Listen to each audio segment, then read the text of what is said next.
정릉에서 하나님의 사랑하심을 받고 또 성도로 부르심을 받은 여러분에게 하나님 우리 아버지와 주 예수 그리스도로부터 은혜와 평강이 있기를 간절히 소망합니다.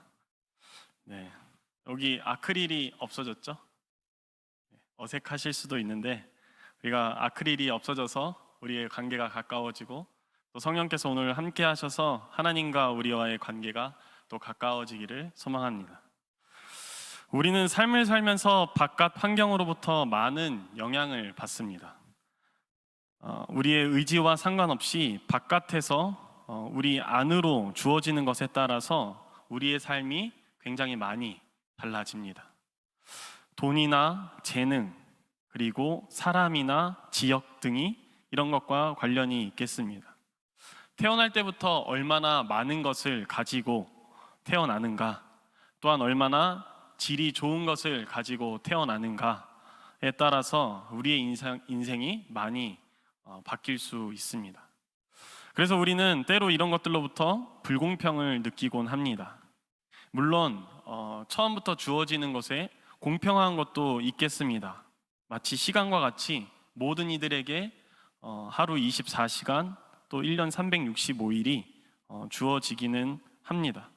그러나 처음부터 출발선이 다른 것이 너무나 많기 때문에 공평하게 주어지는 것으로 불공평하게 주어진 것을 뒤엎는 그런 일들을 일으키기에는 역부족일 때가 많습니다.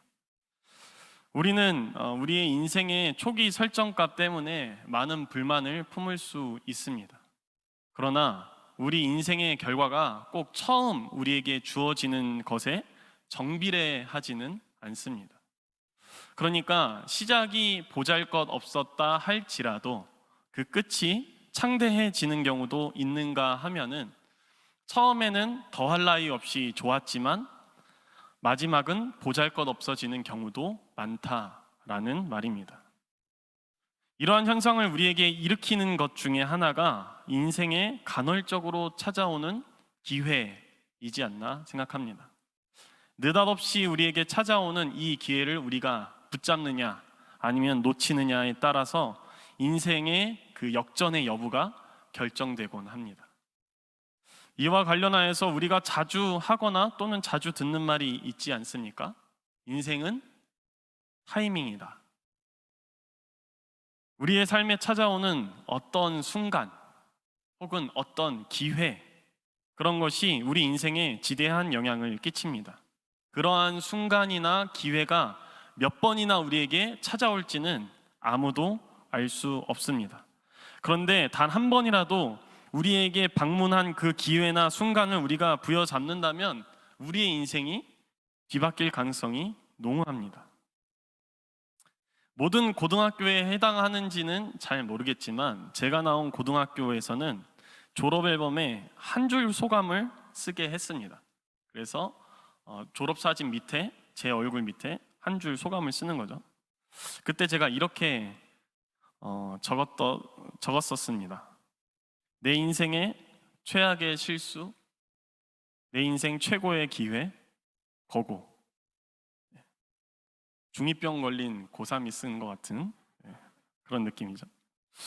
지금 생각해보면 고등학교 다닐 때 어려운 그런 부분이 많았기 때문에 최악의 실수라 했던 것 같습니다. 그 지역 감정을 넘어설 수가 없었고, 또 저는 나중에 전학을 갔기 때문에 이미 세워진 벽을 넘어서는데 굉장히 큰 어려움이 있었고, 또 경상남도에 있는 곳에 서울 사람이 갔기 때문에 그것을 그 서울 사람에 대한 선입견들도 있었습니다. 그런 어려움이 굉장히 많았었는지 최악의 실수라고 적었는데, 하지만 제가 그곳에서 스스로 꿈꾸게 되고 바르게 사고하고 진취적으로 행동하는 그런 모든 삶의 기틀을 마련해 준 것이 고등학교였기 때문에 저는 끝에 다시 최고의 기회라고 적었던 것 같습니다. 자, 그렇다면 혹 여러분에게는 지금까지 살아오는 동안에 어떠한 그 절호의 기회, 굉장히 중요한 인생을 뒤바꿀 만한 순간이 있었습니까? 여러분에게 어떠한 그런 시간들이 있었을지 참 궁금합니다. 제가 이렇게 이야기하는 이유는 이러한 절호의 찬스 등을 이야기하는 이유는 오늘 장면이 바로 그것과 관련이 있기 때문입니다. 오늘 우리가 사무엘상 26장의 가장 말미만 읽었지만 오늘 본문은 사실 사무엘상 26장 전체로 두고 설교를 할 예정입니다. 오늘 이 장면은 사울과 다윗의 마지막 대결 장면입니다. 서로의 생명을 놓고 벌이는 이 각축전의 종결 장면이라는 말입니다. 우리가 여태까지 관찰해왔던 그림은 사울이 다윗을 죽이기 위해 뒤쫓았고 다윗은 그런 사울의 낯을 피해 숨거나 그리고 도망 다녔습니다. 그래서 어떻게 보면 이 싸움은 절대 공평하며 공정하지가 않았고 사실 싸움이라는 단어를 쓰는 것 자체도 이상한 그런 상황이었습니다. 강자가 약자를 향해 자신의 힘을 남용하는 모양이기 때문입니다. 그런데 오늘 우리가 읽은 이 사무엘상 26장에서는 다윗에게 절체절명의 그 순간이 찾아옵니다. 다윗의 인생을 뒤바꿀 수 있는 아주 중요한 기회 말입니다. 이제까지 사울은 사냥꾼처럼 다윗의 생명을 위협했고 다윗은 사냥감으로서 사울을 피해 다녀야만 했습니다. 하지만 오늘만큼은 다윗이 사냥꾼이고 그리고 사울이 사냥감입니다. 사실 다윗에게 이러한 기회가 오늘이 처음은 아닙니다. 아시는 분들도 있겠지만 사무엘상 24장에 보면 다윗에게 아주 불현듯 사울을 죽음으로 밀어넣을 수 있는 순간이 찾아옵니다. 사울에게 어떤 사람이 다윗의 위치를 보고합니다. 그래서 사울은 다윗 한 명을 잡기 위해 무려 3,000명의 병사를 대동합니다. 다윗이 400여 명의 군사를 거느리고 있었다고 할지라도 사울은 너무나 과한 병력을 동원한 거라 볼 수 있습니다. 그런데 사울에게 굉장히 막을 수 없는 큰일이 찾아옵니다. 천하의 왕도 막을 수 없는 일, 그것이 사울에게 일어납니다. 전날 무엇을 잘못 먹었는지 갑자기 사울이 배가 아파서 큰일을 해결하기 위해 한 굴로 들어갑니다. 성경에 있는 내용입니다. 제가 각색한 거 하나도 없고 갑자기 사울이 뒤를 보기 위해서 굴로 들어갑니다. 근데 하필 그 굴에 다윗이 숨어 있었습니다. 다윗의 부하들은 다윗에게 오늘이 사울을 제거하기 딱 좋은 날이라며 다윗을 계속해서 부추깁니다. 하지만 다윗은 사울의 그 겉옷자락만 탁 베고 나서 마음이 너무 찔려가지고 자기 사람들에게 이렇게 말하는데 사무엘상 24장 6절입니다. 자기 사람들에게 이르되 내가 손을 들어 여호와의 기름 부음을 받은 내 주를 치는 것은 여호와께서 금하시는 것이니 그는 여호와의 기름 부음을 받은 자가 됨이니라 하고, 그렇게 다윗은 자신에게 온 절호의 기회를 놓칩니다. 그런데 오늘 그 기회가 한 번 더 다윗에게 주어집니다. 좀 더 정확하게 말하면 다윗이 놓친 그 기회를 만회라도 하려는 듯이 기회를 창출하려 합니다. 사무엘상 26장 5절에서 6절 말씀입니다. 다윗이 일어나 사울이 진친 곳에 이르러 사울과 넬의 아들 군사령관 아브넬이 머무는 곳을 본즉 사울이 진영 가운데에 누웠고 백성은 그를 둘러 진쳤더라. 이에 다윗이 햇사람 아히멜렉과 수르야의 아들 요압의 아후 아비새에게 물어 이르되 누가 나와 더불어 진영에 내려가서 사울에게 이르겠느냐 하니 아비새가 이르되 내가 함께 가겠나이다. 사울과 그의 사람들은 깊이 잠이 들어 있고 다윗과 그의 충신 아비새는 그들 곁으로 갑니다. 다윗이 이 기회마저 놓친다면 앞으로 그의 인생이 어떻게 될지는 아무도 장담할 수 없습니다. 아니, 다윗이 사울로부터 오히려 역풍을 맞게 될 것이 자명합니다. 그러니 다윗은 오늘 사울의 목숨줄을 꼭 끊어놔야 합니다. 다윗이 그간 복수의 칼날을 갈아왔다면 오늘 그것을 사용해야만 한다라는 것입니다. 그런데 다윗이 좀 이상합니다. 그는 전과 같이 오늘도 그 기회를 자발적으로 포기해버립니다. 다윗은 사울의 생명을 취할 수 있었음에도 불구하고 그의 생명을 거두지 않고 오직 사울의 창과 물병만을 가지고 다시 사울의 진영을 빠져나옵니다. 사무엘상 26장 11절입니다. 내가 손을 들어 여호와의 기름 부음 받은 자를 치는 것을 여호와께서 금하시나니 너는 그의 머리 곁에 있는 창과 물병만을 가지고 가자 하고, 이쯤 되면 다윗이 하나님을 핑계 삼는 것이 아닌가 하는 생각이 듭니다. 다윗에게는 강단이 없는 게 아닐까요? 아니면 다윗의 그 심성이 너무나도 약한 것은 아닐까요? 이래가지고 한 나라를 다스릴 수 있기는 할까 의구심이 듭니다. 우리가 다윗이 결국엔 왕이 될 것이라는 결과를 알고 있기 때문에 사울은 나쁜 놈이고 다윗은 뭐 착한 놈이고 이렇게 우리가 이분법적으로 나눌 수 있지만, 그러나 오늘 결과를 모른다는 가정하에 다윗의 이러한 결정을 듣는다면 다윗의 이러한 행동은 참 이해하기도 어렵고 용납하기도 어렵습니다. 특히 다윗을 따르는 그의 부하들의 입장에서는 더더욱 그럴 것입니다. 여러분이라면 어떻겠습니까? 여러분이 다윗의 부하라면, 여러분이 아비새라면 앞으로 이러한 다윗을 믿고 따르실 수 있겠습니까? 지금 누구 때문에 도망 다니고 피하고 숨어 다니고 하고 있는데, 다윗이 왕이 될 수 있을 거라고 그 누구도 확신할 수 없을 것입니다.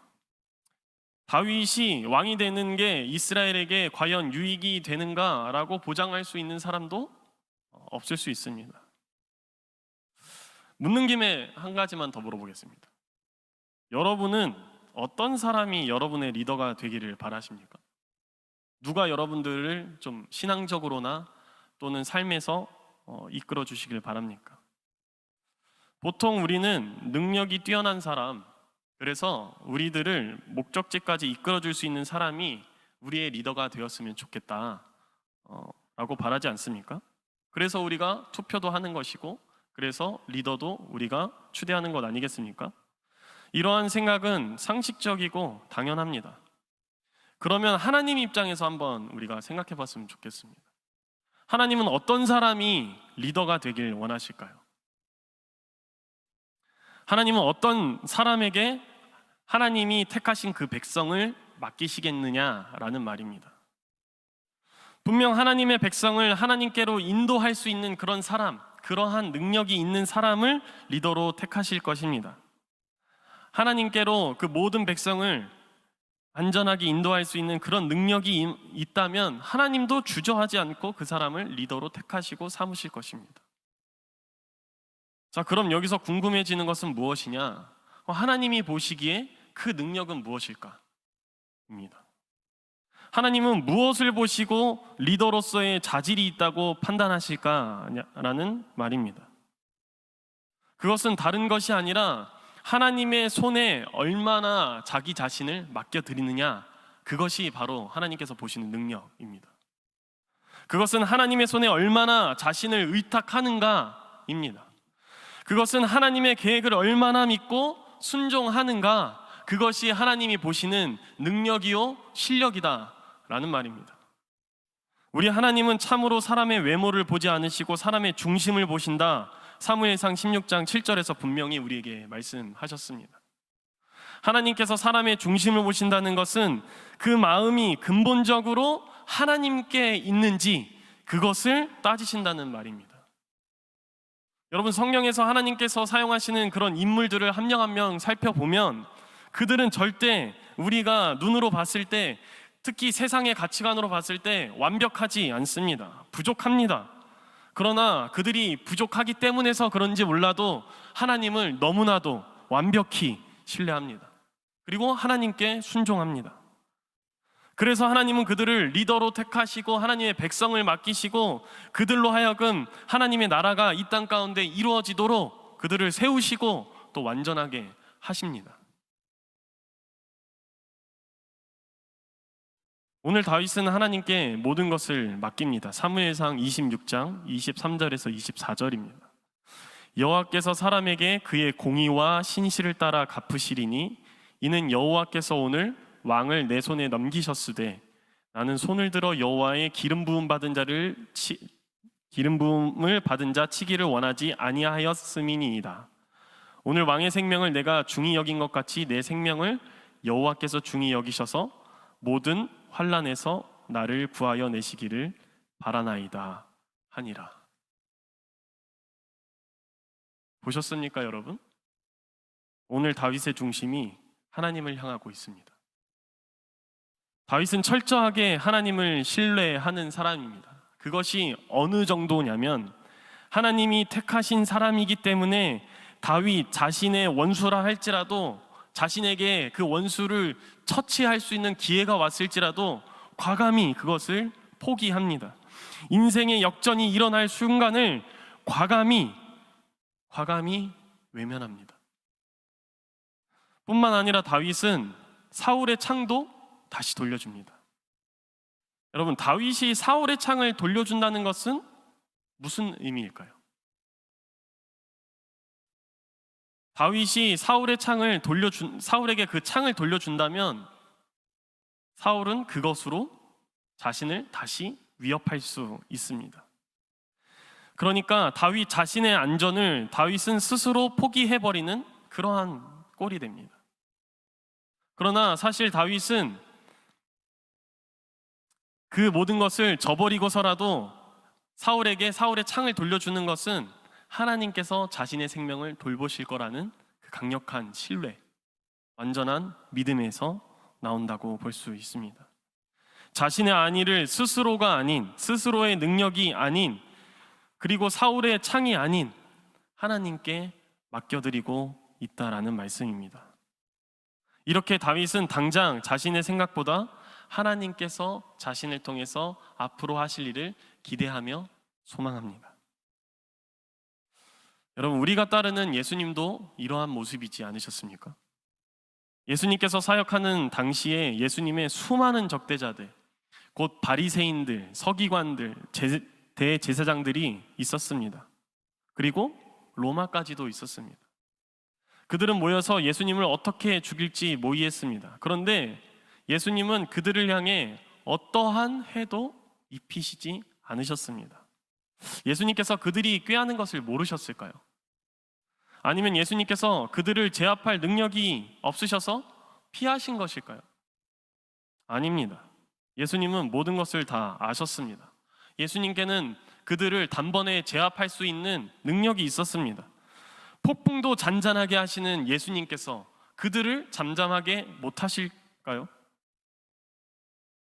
하지만 예수님은 자신의 그런 뜻보다 또 자신의 능력보다 하나님 아버지의 그 마음 자체, 그리고 하나님 아버지의 뜻과 계획이 훨씬 더 중요했습니다. 그래서 예수님은 겟세마네 동산에서 하나님께 이렇게 기도합니다. 마태복음 26장 39절 말씀입니다. 조금 나아가서 얼굴을 땅에 대시고 엎드려 기도하여 이르시되 내 아버지여, 만일 할만하시거든 이 잔을 내게서 지나가게 하옵소서. 그러나 나의 원대로 마시옵고 아버지의 원대로 하옵소서 하시고, 예수님의 이러한 겸손함이 하나님께서 이 땅을 통치하신다는 기쁨의 소식의 기폭제요 근간이 될 수 있었습니다.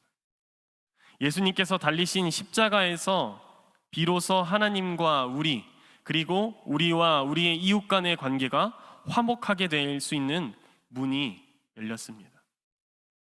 다윗도 마찬가지 아닙니까?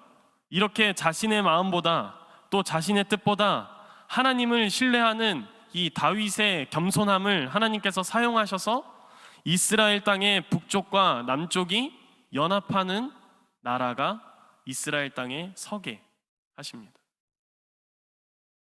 우리가 하나님을 신뢰하지 않고 하나님 앞에서 우리의 생각을 주장하며 관철하며 우리의 뜻을 하나님께서 이루어 주시기를 바란다면 그것에는 소망도 생명도 없습니다.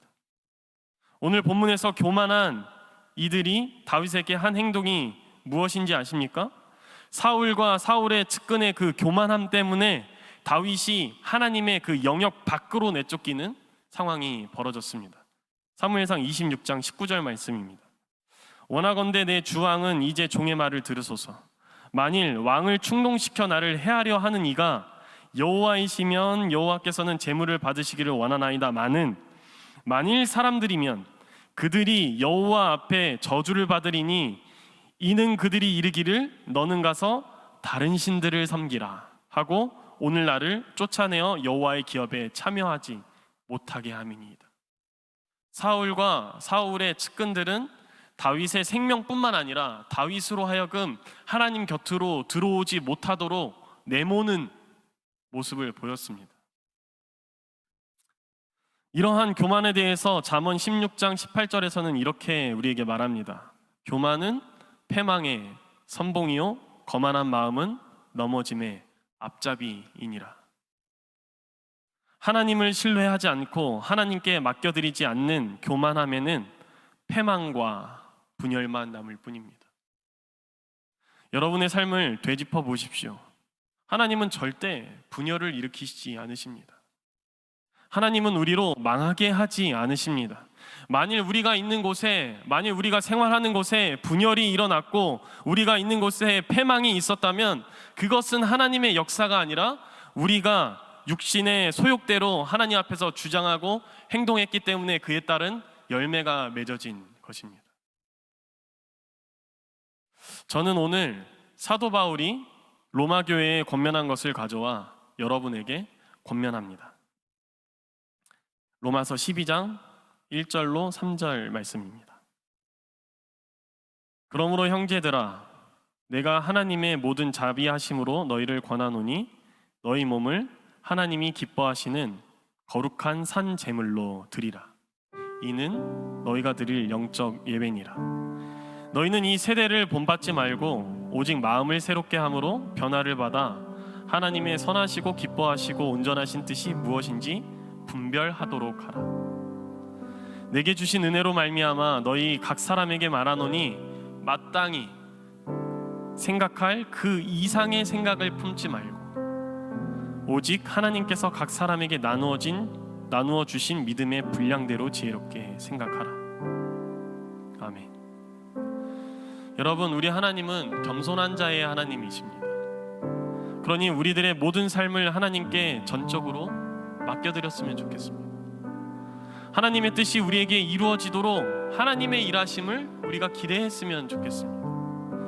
우리가 우리의 뜻을 내려놓고 겸손히 하나님의 역사를 기대하는 가운데, 그 가운데 하나님께서 우리를 다시 합하시며 우리로 하나가 되게 하시며 우리가 밟고 서 있는 땅이 비로소 하나님의 나라가 되게 하실 것입니다.